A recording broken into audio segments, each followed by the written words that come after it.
भक्तवत्सल भगवान की जय। तो भैया ये जीवन ऐसे ही बीत जाएगा, उस भक्ति रस में नहीं डूबोगे तो भैया ये मनुष्य जन्म की मौज नहीं मिलेगी। यहाँ कर्मयोग करो, ये कर्म की भूमि है। अपने हाथों से काम करो और मुख में भगवान का नाम लेते रहो। किसी संत के पास जाकर, किसी काबिल भगवान से मिले हुए उन प्रभु प्रेमियों के पास जाकर अपने हृदय की व्यथा उनसे कहो, वो कर देंगे। ये जितनी भी बीमारियों का इलाज है केवल हरि कथा में, भगवान के नाम में। क्योंकि बिन सत्संग विवेक न होई और राम कृपा बिन सुलभ न सस। राम जी की कृपा के बिना कृपा कब होगी? जब आप हृदय से प्रार्थना करोगे तभी ये कृपा हो पाएगी। तो गोपियों पर कृपा हुई, भगवान ने उनका माया का आवरण हटाया और कहा, गोपियों मैं शरद पूर्णिमा की रात्रि में आपके साथ महाराज करूंगा। तो इसमें बहुत सुंदर लिखा है कि भगवान अपिता रात्रि शरदोत्फुल्ल मल्लिका वीक्षण रंतु मनश्चक्रे योग माया माप उपाश्रित हो। एक भगवान ने अपनी माया को साथ लेकर, वैसे भगवान का मन नहीं होता, लेकिन भक्तों के लिए, भक्तों को आनंद देने के लिए भगवान क्रीड़ा करते हैं, अवतार लेते हैं उनका उद्धार करने के लिए।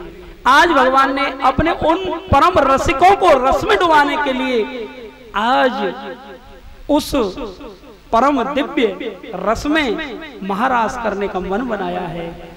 आज भगवान ने वेणु निनाद किया है। ध्यान से समझना भैया, वेणु निनाद का मतलब क्या होता है? जब भगवान मुरली बजाते हैं, वेणु निनाद करते हैं, तो विषयानंद और ब्रह्मानंद दोनों एक हो जाते हैं, अर्थात प्रभु में ही हो जाते हैं। जो समाधि में वो समाधि छोड़ देते हैं, जो विषयों में वो विष को छोड़ देते हैं, जो प्रभु की उस पुकार को, जो शांति से श्रवण करने की जिसे शक्ति आ गई, वही उस वेणु निनाद को सुन सकता है। तो ये वो शक्ति होती है। ये वेणु क्या है? ये कथाएं वो वेणु हैं जो भगवान के द्वारा बजाई जाती हैं और उन रसिकों के लिए बजाई जाती हैं, उन गोपियों के लिए बजाई जाती हैं। एक आओ अब हम आपसे महाराज करेंगे, भक्ति की चर्चा करेंगे, भक्ति के मर्म को बताएंगे। आप यहाँ बैठो, लेकिन मन की चंचलता, ये उदंडता गोपी भाव नहीं आने देती। ये कमियां देखने की आदत हमें गोपी भाव नहीं आने देती। कथाएं अपना शोधन करने के लिए होती हैं भैया। ये वेणु निनाद किया भगवान ने, आज बुलाया है कि आओ इस हरि कथा में बैठकर हम सब मिलकर उस रस में डूबे। यही महाराज का उद्देश्य है। आज जैसे ही भगवान ने वेणु निनाद किया, बंसी एक बज रही है, सबको अपना नाम अलग अलग सुनाई दे रहा है। इसका मतलब ये है कि जब भी प्रभु के प्रेमी रसिक या कोई संत महापुरुष सत्संग के लिए आवाहन करता है, तो वो रसिक वहां अवश्य आते हैं उस वेणु निनाद को सुनने के लिए। वो गोप गोपिकाएं अवश्य आती हैं, वो वेद वेदांत अवश्य वहां आते हैं। और हमने तो संतों से इतना सुना है, जहां भी हरि की कथा होती है मेरे हनुमान जी आते हैं, परम रसिक भक्त प्रहलाद आते हैं, ध्रुव भगत आते हैं, नारद जी आते हैं वीणा बजाते हुए। अब किसके पास भगवान विष्णु बैठे होंगे, भगवान श्री कृष्ण बैठे होंगे, भगवान भोलेनाथ बैठे होंगे, कभी किसी के साथ में मुझे लगता है बजरंगबली भगवान बैठे होंगे। और ये देख रहे हैं तुम्हारी मन की वृत्तियों को, तुम कितना चंचल ये हो पाती हैं। इसलिए सावधान, हरि कथा में बहुत ही अनुशासन की आवश्यकता होती है। ये हरि कथाएं आपको शोधन करने के लिए होती हैं। आज मेरे गोविंद का वेणु निनाद हुआ है,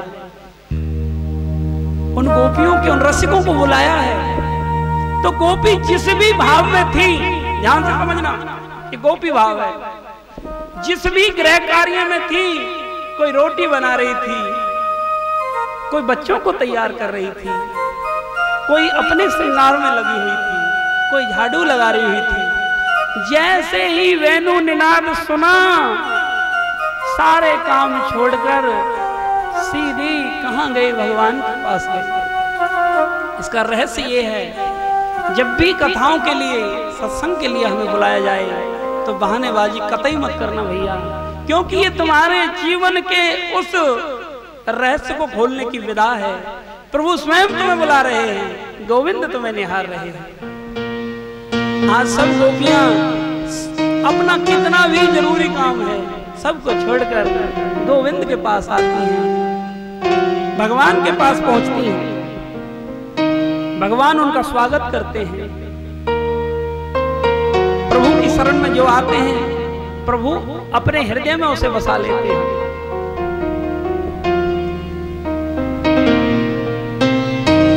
भगवान कहते हैं आपका बहुत बहुत स्वागत है, अभिनंदन है। आओ गोपियों, आपके लिए ही तो मेरा अवतार होता है। आप जैसे रसिक भक्तों को आनंद देने के लिए तो मैं देह धारण करता हूं। तो गोपियां वहां आई, लेकिन भगवान अब उनकी परीक्षा लेना चाहते हैं, क्योंकि जिस अमर तत्व को मैं इनको देने जा रहा हूं, ये इसके अधिकारी हैं या नहीं है। भैया, जब भी हम कोई बहुत बड़े पद पर बैठना चाहते हैं तो उसकी परीक्षाएं देनी पड़ती हैं। अब वो महाराज के अधिकारी हैं कि नहीं, तो प्रभु ने उनसे कहा, हे गोपियों, आप अपने सगे संबंधियों को छोड़कर क्यों आई हो इतनी रात्रि में। फिर कहने लगते हैं, प्रभु जाओ, आपका घर परिवार है, आप वहां जाकर यहाँ क्या लोगी, जाइए अपने घर परिवार को देखिए। गोपिकाएं कहती हैं, प्रभु हमारे तो तमेव माता च पिता तमेव, तमेव बंधु च सखा तमेव, तमेव विद्या च द्रवणम तमेव, तमेव सर्वम मम देव देव। हे गोविंद, हम वापस जाने के लिए नहीं आई हैं। जो हरि की भक्ति में आता है, इसमें तो कोई सूरमा ही आ सकता है। कहते हैं, कामी क्रोधी लालची इनसे न भक्ति होए, भक्ति करे कोई सूरमा जाति वर्ण कुल खोए। जो अपने पद में, प्रतिष्ठा में, जाति के अभिमान में अटका हुआ, वो कभी भक्ति नहीं कर सकता। भक्ति के लिए तो मिटना पड़ता है। कहते हैं कि प्रेम की मंजिल के राही कष्ट पाते हैं जरूर, बीज फलता है सदा मिट्टी में मिल जाने के बाद, कुछ ना बिगड़ेगा तुम्हारा हरि शरण आने के बाद। हिम्मत करो, ये विषय के रस फीके पड़ जाएंगे, ये ब्रह्मानंद का वो रस तुम्हें कितना आनंद देगा। एक बार आओ, विश्वास करके देखो, ये वो अमर प्याला है। गोपियों की परीक्षा लेते हैं भगवान, अनेकों प्रकार के वहां प्रलोभन देते हैं। कभी कहते हैं कि इस रात्रि को देखने के लिए आई हूं, कभी माया में उलझाने की कोशिश करते हैं, लेकिन गोपियां अपने लक्ष्य में मजबूत इरादे में पक्की होती हैं, संकल्प करती हैं। कहते हैं कि प्रभु हम वापस जाने के लिए नहीं आई हैं। बहुत ही प्रेम से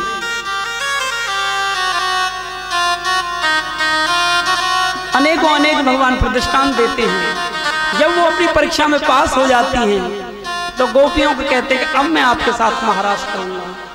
भगवान उनके साथ महाराज करते हैं, लेकिन फिर उनको अभिमान हो जाता है। एक प्रभु ने हमारी सुंदरता पर रीझ कर, जैसे हम भक्ति में चलते हैं तो भगवान हमको कुछ पद प्रतिष्ठा देते हैं, किसी को व्यासपीठ पर बैठने की, किसी पर कीर्तन करने की, किसी को संत बनने की, लेकिन फिर वो समझ जाते हैं कि हम अपने भक्ति के बल पर आए हैं। नहीं, भगवान साधन साध्य नहीं, भगवान तो कृपा साध्य हैं। जब तक उनकी कृपा नहीं होगी आप बोल भी नहीं सकते हो। उनकी कृपा नहीं होगी, कृपा तो है, उसका अनुभव नहीं होगा आपको, तो फिर भगवान वहां से अंतर्ध्यान हो जाते हैं। गोपियां फिर विरह में डूबती हैं, क्योंकि भगवान देखते हैं कभी इनके अंदर वो सच्चा विरह प्रेम नहीं जगा है। संतों ने लिखा है, प्रेम जगावे विरह को, विरह जगावे पीव, पीव जगावे जीव को, तो वही जीव वही पीव। प्रेम नहीं, विरह नहीं होगी तो प्रेम नहीं होगा। तो भैया भगवान अंतर्ध्यान हो जाते हैं। अब वो गोपिकाएं विलाप करती हुई विरह की अग्नि में दग्ध होती हुई लता पताओं से पूछती हैं, पीपल देवता से पूछती हैं, वट वृक्ष से पूछती हैं, पृथ्वी माता से पूछती हैं, दिशाओं को पूछती हैं, एक मेरे गोविंद कहाँ मिलेंगे। जब तक मन बुद्धि चित्त में गोविंद ना आए तो गोविंद मिलने वाले नहीं। यमुना मैया के तट पर चली जाती है, हम बैठते कि आप तो साक्षात भक्ति हो। हे मैया, जहां भक्ति होती है वहां गोविंद अवश्य आते हैं। वहां गोपी गीत वो गाती हैं, बहुत सुंदर गोपी गीत। गोपी गीत में उन्होंने कहा है, पुकारा है प्रभु को, हे प्रभु क्यों तो हम भक्ति में लाए, और क्यों ना हमारे इस भक्ति की संरक्षण क्यों नहीं कर रहे हो। हम आपके परायण हैं गोविंद, हम इस जगत को छोड़कर आपकी फकीरी लिए हमने आपके नाम की, आपका रस पिया है।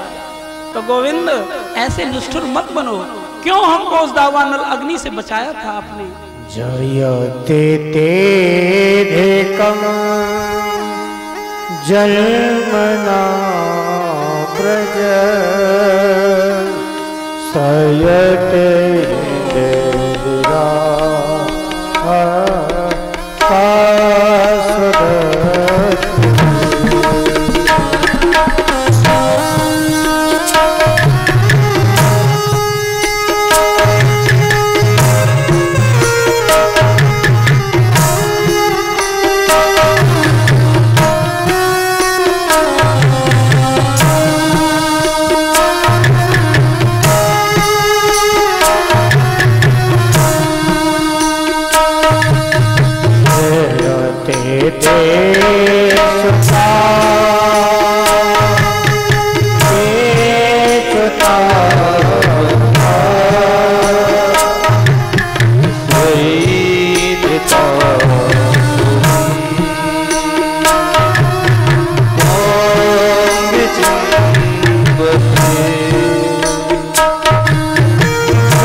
तो